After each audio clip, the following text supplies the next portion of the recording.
She had no inkling that I'd unraveled her hidden truth. That ignorance cast a dreamlike haze over everything.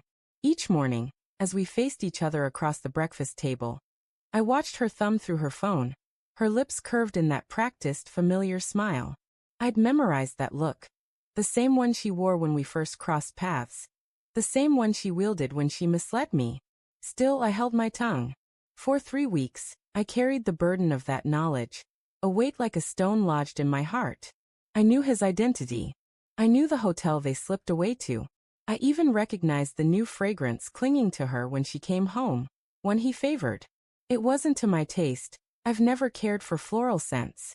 The first time it wafted from her, I commented, and she flashed a grin saying, "I'm warming up to it." That was the first red flag I chose to ignore. She thought I remained in the dark, swallowing her stories about late-night strategy sessions, or her newfound love for evening Pilates at 7:30. But the truth was, I'd already seen the texts. One evening, I drove past the hotel and spotted her walking in hand with him, as if the world couldn't touch them. I didn't confront her, not yet. That restraint gave me an odd sense of power, because for those 3 weeks, I studied her every move. I noticed the brief hesitation before she answered a simple question. The way her eyes darted to her phone with every buzz, her pulse seeming to stutter. Most jarring was how she still dared to press a goodnight kiss to my lips. I played my role flawlessly. I helped her cook dinner, asked about her day, even arranged a weekend getaway for us. She had no clue I'd scheduled a different meeting, one with an attorney.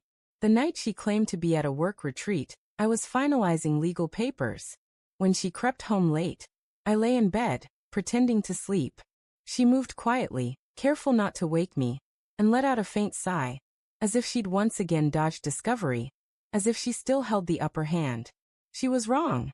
The next morning, I brewed her coffee exactly as she liked: almond milk, 2 dashes of vanilla, 1 spoonful of sugar.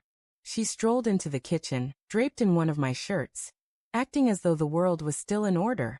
In her mind, perhaps it was. Maybe she believed I'd never uncover her deception. She was mistaken. I waited until breakfast ended. I didn't want a scene filled with yelling, tears, or manipulation. All I sought was truth, and if that wasn't forthcoming, I'd accept silence and closure. She was washing her mug at the sink when I spoke, my voice light, as if I were suggesting a stroll. "Hey," I said, "we need to sort out the divorce." She went rigid, her hands still beneath the running water, the stream overflowing unnoticed. For a moment she didn't turn. I saw her shoulders stiffen, her body tensing as if a cord had snapped tight within her. When she finally faced me, her face was pale, her lips parted, but no sound came. "What?" she whispered, her voice barely a breath. I repeated myself, more firmly. "We need to sort out the divorce. I've already met with a lawyer. The papers will arrive this week." She blinked quickly, as if trying to reset her mind. "Why would you say that?" she asked, her voice trembling. "Where's this coming from?" I didn't answer. Instead, I walked to the drawer, pulled out a stack of printed proof, texts, hotel receipts, screenshots, and set them on the table. She didn't look at them right away. Her gaze locked onto mine, searching for a fracture in my determination, waiting for me to explode so she could twist the moment, cry, scream, or reshape the story. But I gave her nothing. When she finally glanced at the papers, the truth crashed over her like a flood. Her hand shook as it reached for the stack, tentative, as if the pages might scorch her. She flipped through the first few messages between her and him, where she called me boring, where she bragged I'd never walk away, even if she were exposed. That stung deeply. Her lips moved soundlessly.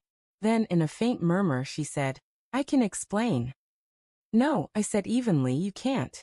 And you don't have to." That's when her mask broke. The confident, cunning woman who thought she'd outsmarted me became a stranger. Guilty, shattered, realizing the game was up. "I messed up," she said, her voice breaking. I almost laughed. A mess-up is losing your keys. A mess-up is overcooking dinner. What she'd done was intentional. A string of calculated, selfish choices. I told her I'd move out that weekend, that the house would go on the market, and that everything else would go through legal channels. I wasn't angry anymore. I was done. And that's what shook her most. Not the divorce, not the evidence, not even the exposure. What rattled her was my calm, my silence, the fact that I hadn't collapsed as she'd anticipated. She begged, she wept, she sank to her knees, swearing to cut ties with him, insisting it meant nothing, that it was a brief lapse, a moment of weakness. But it was too late. The woman I'd once cherished was gone. I left her there, sobbing on the kitchen floor. As I stepped out the door, holding only my keys and my self-respect, I felt something I hadn't in weeks: freedom.